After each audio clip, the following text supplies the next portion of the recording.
जरा एक स्थिति की कल्पना कीजिए। महीनों की कड़ी मेहनत, रातों की नींद कुर्बान, और आखिरकार एक उम्मीदवार परीक्षा हॉल में अपनी कंप्यूटर स्क्रीन के सामने बैठा है। बहुत ही तनावपूर्ण माहौल होता है वो। बिल्कुल। और स्क्रीन पर एक ऐसा सवाल आता है जिसका जवाब उसे बिल्कुल नहीं पता। समय तेजी से बीता जा रहा है।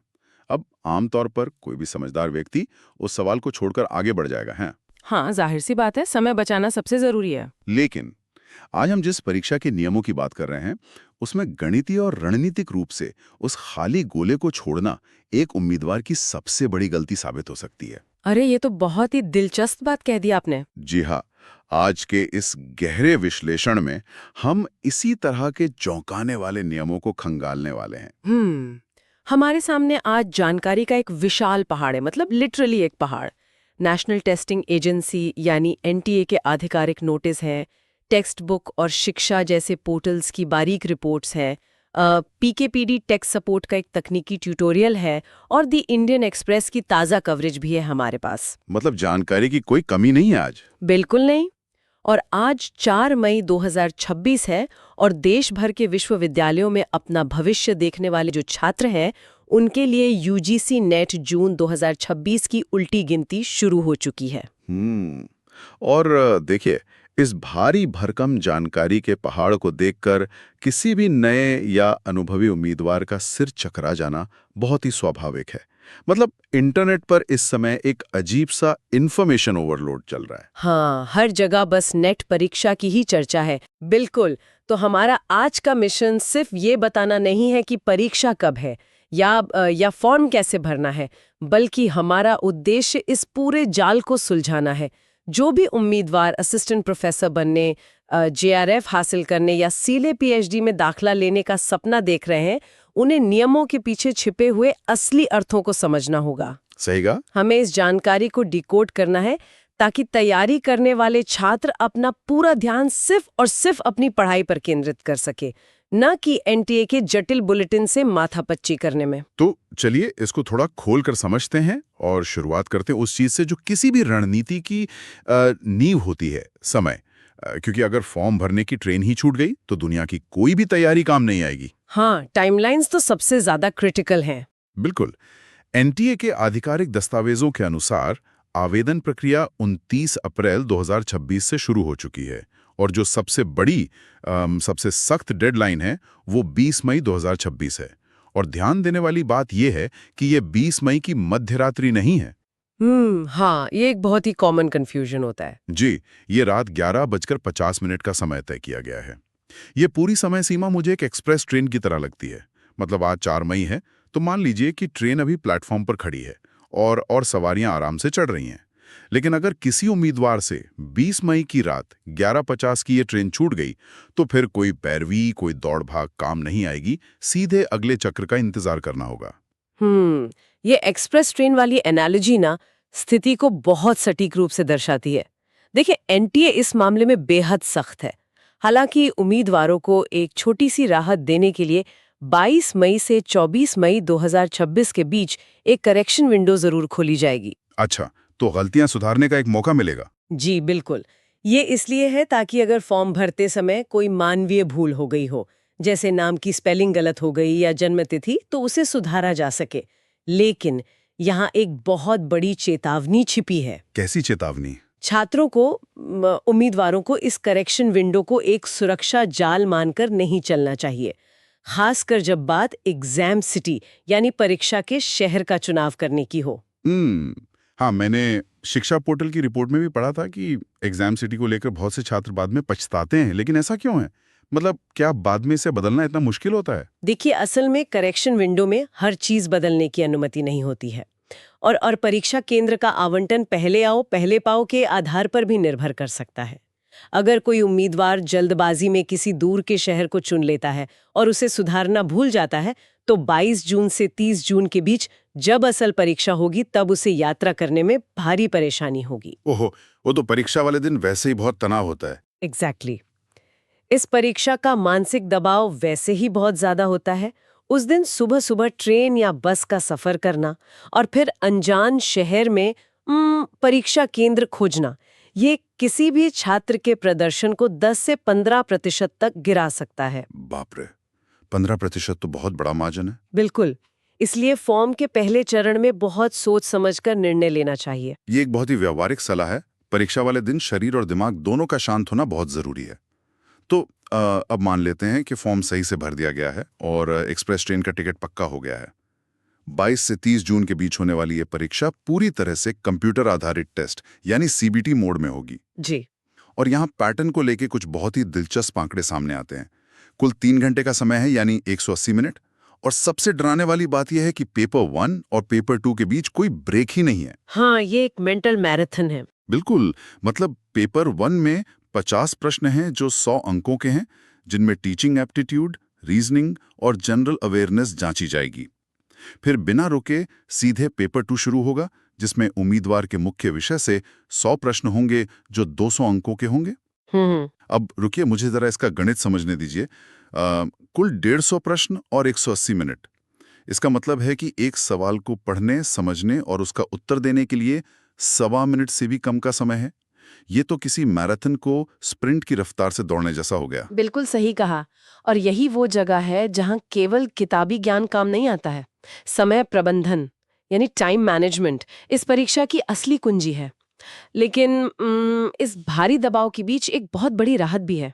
वो क्या? हर सही जवाब के 2 अंक है और इसमें कोई नेगेटिव मार्किंग नहीं है। कोई नेगेटिव मार्किंग नहीं? जी हाँ, कोई नकारात्मक अंकन नहीं होने का सीधा अर्थ है कि गलत उत्तर देने पर कोई दंड नहीं मिलेगा।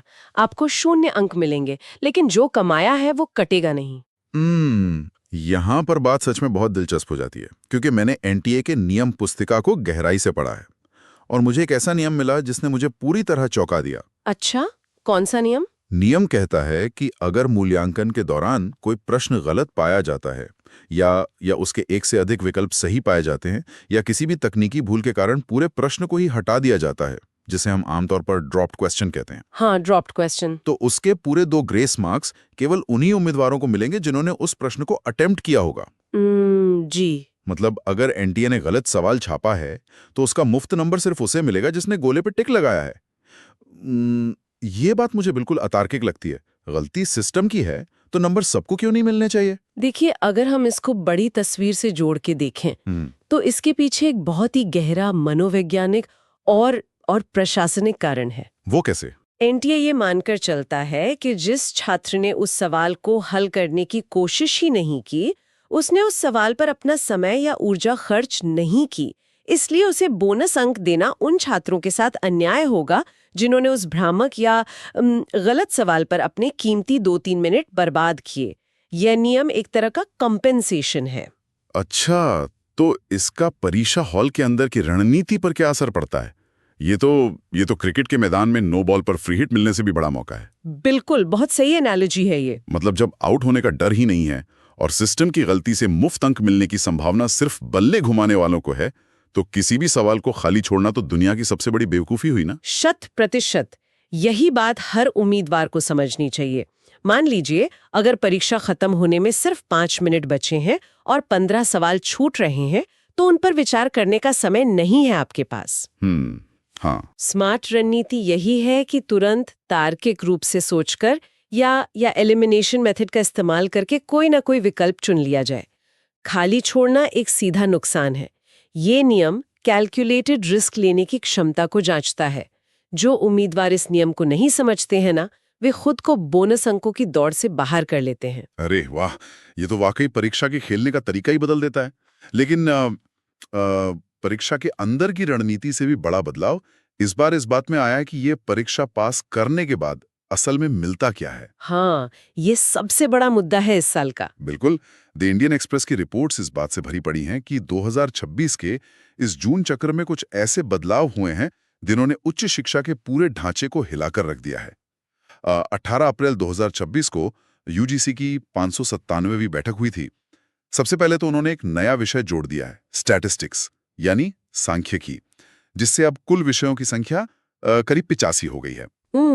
ये सांख्यिकी के छात्रों के लिए बहुत बड़ी खबर है। जी, लेकिन जो चीज सबसे ज्यादा चर्चा में है वो है पीएचडी एडमिशन का नया युग। जी हाँ, और मेरा मानना है कि ये भारतीय उच्च शिक्षा प्रणाली में पिछले 1 दशक का सबसे क्रांतिकारी बदलाव है।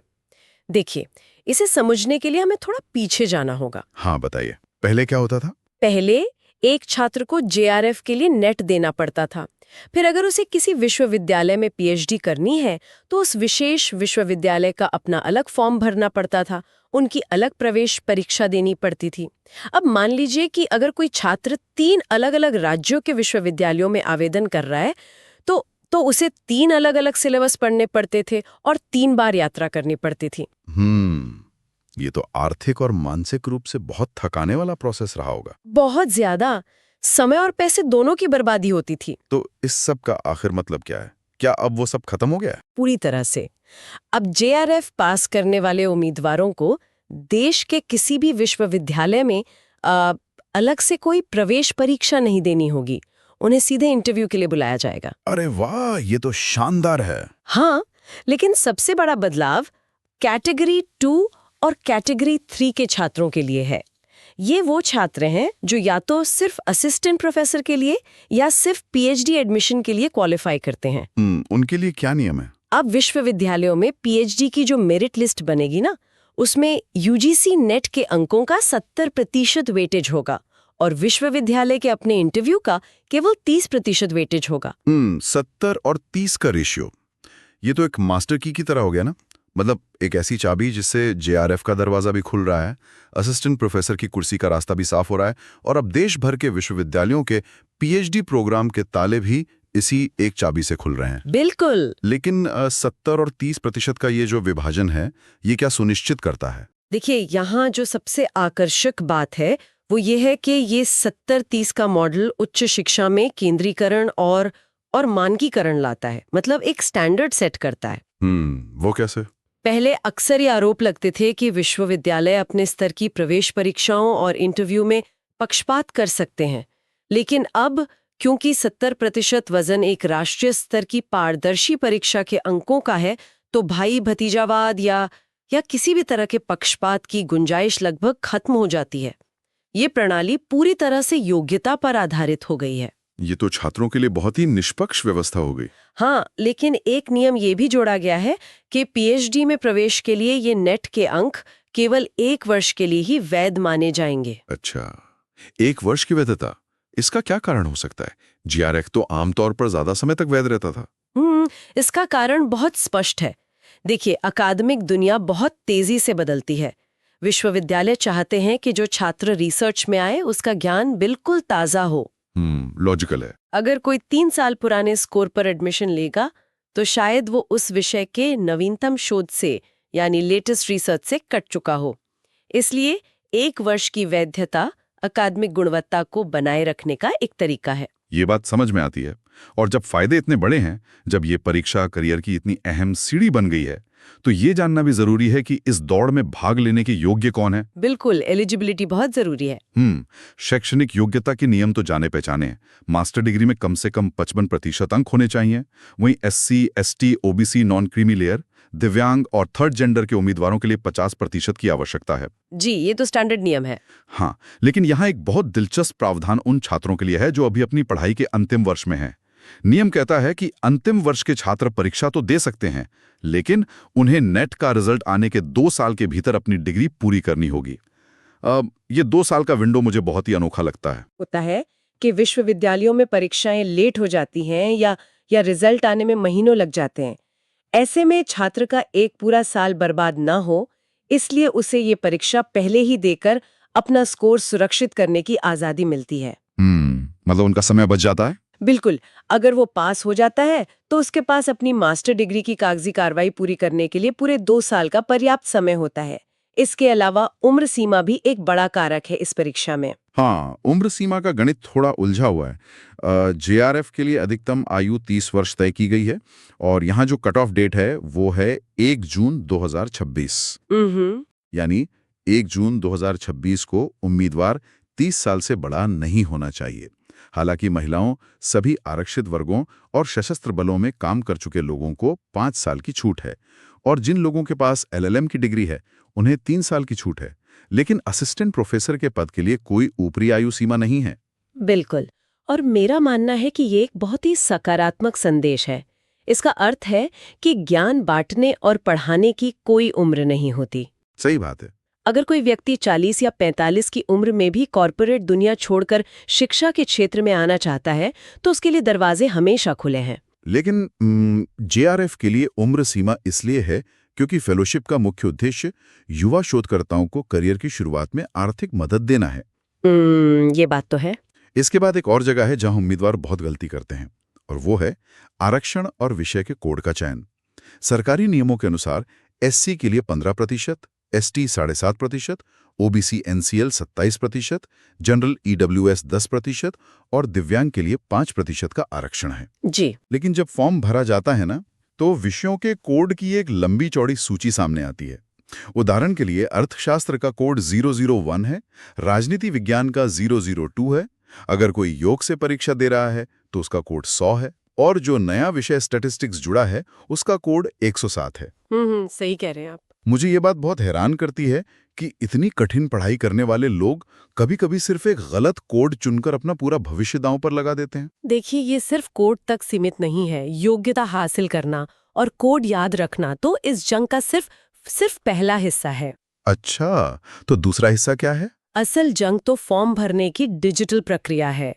आज के समय में एनटीए का फॉर्म भरना किसी डिजिटल भूल भुलैया को पार करने जैसा हो गया है।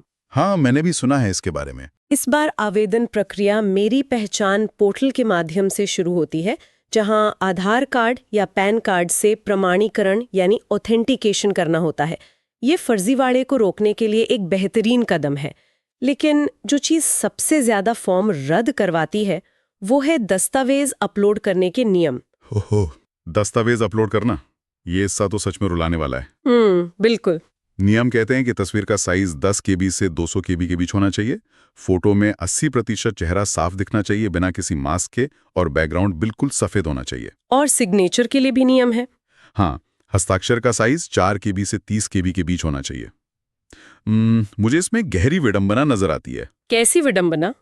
जरा सोचिए, हम देश के सबसे तेज दिमाग वाले लोगों की बात कर रहे हैं। वे लोग जो कल को विश्वविद्यालयों में जटिल शोध करेंगे, क्वांटम फिजिक्स या प्राचीन इतिहास पढ़ाएंगे, और वे कभी-कभी एक 200 केबी की डिजिटल फोटो को रीसाइज करने में हार मान लेते हैं और उनका फॉर्म रिजेक्ट हो जाता है। हाँ, ये सुनने में थोड़ा अजीब तो लगता है। ये कुछ ऐसा है जैसे कोई धावक ओलंपिक मैराथन की महीनों से तैयारी कर रहा हो और दौड़ शुरू होने से ठीक पहले अपने ही जूतों के फीतों में उलझ के धड़ाम से गिर जाए। देखिए, इससे एक बहुत जरूरी सवाल उठता है। क्या हमारी शिक्षा प्रणाली उच्च स्तर पर भी बुनियादी डिजिटल साक्षरता को नजरअंदाज कर रही है? ये सोचने वाली बात है। एनटीए ये उम्मीद करता है कि जो व्यक्ति कंप्यूटर आधारित टेस्ट देने जा रहा है वो इतनी तकनीकी समझ रखता हो कि निर्देशों का अक्षरशः पालन कर सके। इसके अलावा एक और बड़ी समस्या है मल्टीपल एप्लीकेशंस की। मल्टीपल एप्लीकेशंस मतलब एक से ज्यादा फॉर्म? जी हाँ, कई बार जब किसी छात्र से पहले फॉर्म में कोई छोटी सी गलती हो जाती है तो वो डर के मारे दूसरी ईमेल आईडी से एक और फॉर्म भर देता है। एनटीए की गाइडलाइंस चीख कर कहती हैं कि एक व्यक्ति केवल एक फॉर्म भर सकता है। हाँ। अगर सिस्टम ने 2 फॉर्म पकड़ लिए ना तो उम्मीदवारी तुरंत रद्द हो जाएगी। बाप रे। और ये सब करने के बाद जब 1150 रुपए जनरल के लिए या 600 रुपए और 325 रुपए आरक्षित वर्गों के लिए फीस भरी जाती है, तो स्क्रीन पर कंफर्मेशन पेज का आना बहुत जरूरी है। बिल्कुल, उसके बिना प्रक्रिया अधूरी है। अगर खाते से पैसे कट गए और कंफर्मेशन पेज जनरेट नहीं हुआ तो इसका मतलब है कि फॉर्म अधूरा है। वैसे पीकेपीडी टेक सपोर्ट के यूट्यूब ट्यूटोरियल में बहुत ही मददगार बात बताई गई है। वो क्या है? अगर इस घबराहट में कोई अपना एप्लीकेशन नंबर ही भूल जाए तो वेबसाइट के लॉगिन पेज पर फॉरगॉट एप्लीकेशन नंबर का विकल्प है, जहां बुनियादी डिटेल्स और कैप्चा डालकर उसे रिकवर किया जा सकता है। ये बहुत अच्छी जानकारी है। और फिर भी बात ना बने तो एनटीए के हेल्पलाइन नंबर 01169227700 या 01140759000 हमेशा मौजूद हैं।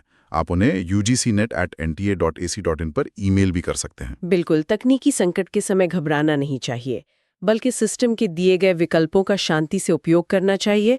हर समस्या का समाधान पोर्टल पर ही मौजूद है। तो अगर हम इस पूरी गहरी चर्चा के धागों को एक साथ समेटें तो हमने देखा कि 20 मई की रात 11:30 की डेडलाइन कितनी अचूक है। हाँ, हमने 180 मिनट के सीबीटी टेस्ट के उस भारी दबाव को महसूस किया, मैं जहां कोई ब्रेक नहीं है। हमने ये समझा कि कैसे पीएचडी एडमिशन के 70-30 वाले नए फॉर्मूले ने यूजीसी नेट को एक मास्टर की बना दिया है, और कैसे सांख्यिकी का 85वां विषय इस सूची में नया आयाम जोड़ रहा है। और साथ ही हमने उस डिजिटल भूल भुलैया के खतरों को भी पहचाना। बिल्कुल। देखिए, इस पूरी यात्रा के अंत में मैं एक विचार सामने रखना चाहूंगी जो सीधे तौर पर स्रोतों से ही उभर कर आता है, लेकिन अक्सर जिस पर छात्रों का ध्यान नहीं जाता है। मैं सुनना चाहूंगा, बताइए।